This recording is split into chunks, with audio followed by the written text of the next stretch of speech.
कल राज्यसभा में बजट पर बात करते हुए वित्त मंत्री निर्मला सीतारमण जी ने मेरे बयान को लेकर काफी कटाक्ष किया और ये भी कहा कि मैंने हाउस को मिसलीड करने की कोशिश करी।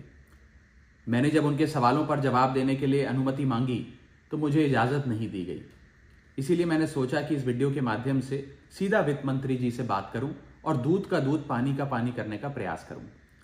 सबसे पहले तो मैंने अपने दिए गए भाषण में जो यूनियन बजट 2025-26 पर मैंने बात रखी उसमें कई मुद्दे उठाए थे, जैसे कि रेल यात्रियों से जुड़े संबंधी समस्याएं, जैसे कि मिडिल क्लास के फाइनेंशियल चैलेंजेस, जैसे कि डोनाल्ड ट्रंप एडमिनिस्ट्रेशन द्वारा लगाए जा रहे ड्यूटीज एंड टैरिफ्स और गिरते हुए रुपये की बात रखी। इन विषयों पर वित्त मंत्री जी ने कोई जवाब नहीं दिया, लेकिन हाँ, मेरे द्वारा समझाए गए इनकम टैक्स रिबेट के एक उदाहरण को लेकर उन्होंने कई सारे बयान दे डाले।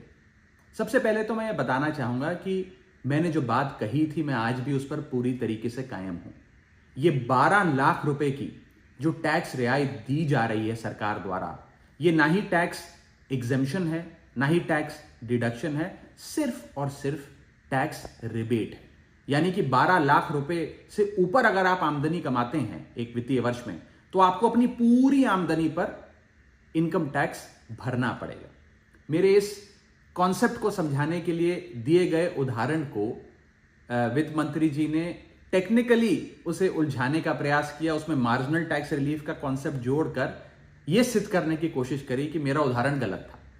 मैं आपसे वित्त मंत्री जी सीधे तौर पर पूछना चाहता हूं, क्या यह सत्य नहीं है कि अगर कोई व्यक्ति 12 लाख से ऊपर इनकम कमाएगा तो उसको अपनी पूरी इनकम पर टैक्स भरना पड़ेगा? चलिए, मार्जिनल टैक्स रिलीफ 1275 तक आप दे रही हैं। आप मुझे यह बताइए कि अगर एक व्यक्ति 13 लाख रुपए 13 लाख रुपीज एक वित्तीय वर्ष में कमाता है तो उसे अपने पूरे 13 लाख की आमदनी पर अपने स्लैब अनुसार इनकम टैक्स देना पड़ेगा कि नहीं देना पड़ेगा? या 13 लाख माइनस 12 लाख की टैक्स रिबेट 1 लाख पर देना पड़ेगा? सही जवाब है कि उसे पूरे 13 के 13 पर इनकम टैक्स भरना पड़ेगा। मान लीजिए कोई शख्स 12,76,000 रुपए कमाता है साल का, तो उसे पूरे 12,76,000 पे इनकम टैक्स भरना पड़ेगा, ना कि मात्र 76,000 रुपए जो उसने 12 लाख रुपए के ऊपर कमाया।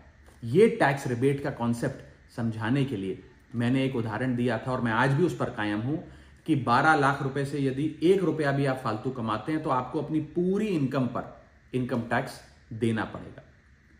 उसको मेरे उस बयान को लेकर वित्त मंत्री जी ने मुझ पर काफी व्यक्तिगत हमले भी किए, मेरे बारे में व्यक्तिगत टिप्पणियां करी। मैं बस इतना ही कहना चाहता हूं कि मेरे मन में माननीय वित्त मंत्री जी के लिए बहुत आदर और सत्कार है। वो अनुभव में, ओहदे में, उम्र में मुझसे बहुत बड़ी हैं। मेरा बस इतना ही कहना है कि आगे से मुझे उम्मीद है कि वित्त मंत्री जी इस प्रकार के व्यक्तिगत बयानों से बचेंगी और सिंपल टैक्स कॉन्सेप्ट्स लाने के लिए जो उदाहरण दिए गए हैं उनको टेक्निकली तोड़ मरोड़ के जनता के सामने प्रस्तुत करने का प्रयास नहीं करेंगी।